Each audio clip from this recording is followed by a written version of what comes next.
360 here.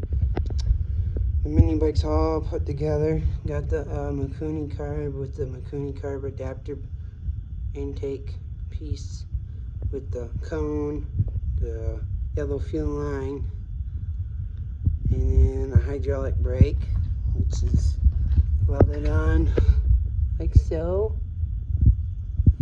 And their exhaust has been modified or bent down because it was touching right here, so we moved it down. Chain's a little loose and needs some work. I might put a new chain on it.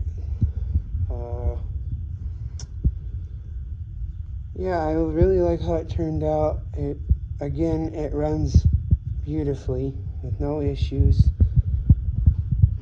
I don't know what I'm gonna do for the color yet. I don't know if I want to paint it or not. I might just clear coat it,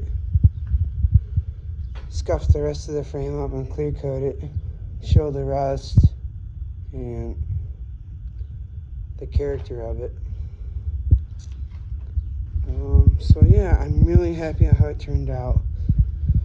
Let me know in the comments if I should paint it or not. If not, it's fine too. Please like, comment, share, and subscribe. Welding360 out.